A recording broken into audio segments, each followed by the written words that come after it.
Today, we will study about the history of the Book of Kings and the Book of Judges. Let us understand why God intervened for His people throughout numerous physical battles. We can see this in the history of Gideon's battle as well. Let us take a look at Judges chapter 7. Judges chapter 7, verse 1. It reads, "Early in the morning, Jerubbaal, that is, Gideon, and all his men camped at the spring of Harod. The camp of Midian was north of them in the valley near the hill of Moreh. The Lord said to Gideon, 'You have too many men for me to deliver Midian into their hands, in order that Israel may not boast against me.' It says they may boast about themselves, saying, 'Isn't it because we came up with a good strategy? Isn't it because our method was the best way?'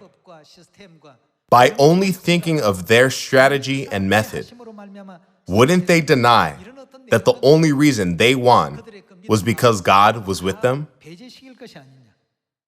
In order that Israel may not boast against me that her own strength has saved her, announce now to the people, anyone who trembles with fear may turn back and leave Mount Gilead.'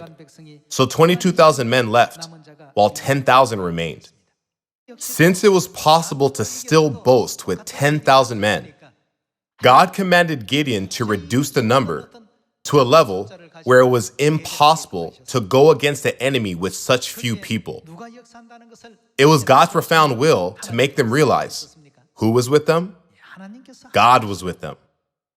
Gideon did as God commanded, saying, 'Since God is the commander of our army, and I am only a representative who carries out God's work, I will do as God says.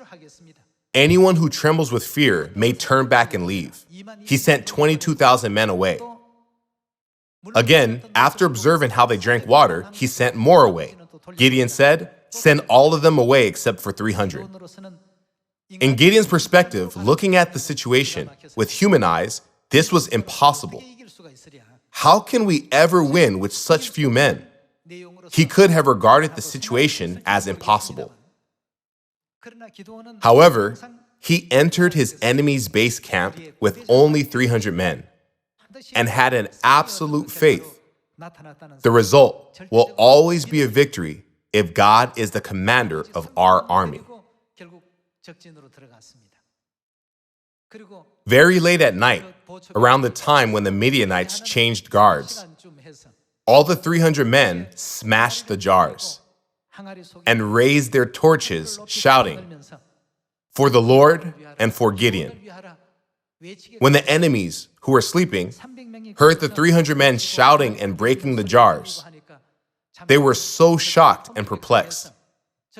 They thought Gideon's army was already among them in their base camp and started to kill each other with their swords. So there were no casualties among Gideon's 300 warriors, and the enemy destroyed itself. We can see this amazing work when we read the story of Gideon. Why are there so many records of past battles and wars in the Bible? This is to teach us that even in the spiritual battle, we will surely obtain victory if we do everything according to God's teachings and commands. Realizing that God is the commander of our army, and we are only the deputies who carry out His will. Only then can our Zions become stronger and stronger. Didn't the Bible say that the least will become 1,000 and the smallest a mighty nation? In other words, when we regard God as our commander and carry out this last gospel work according to God's commands as His representatives, won't the members of Zion rise like a flame and the great work of saving all our lost brothers and sisters be fulfilled?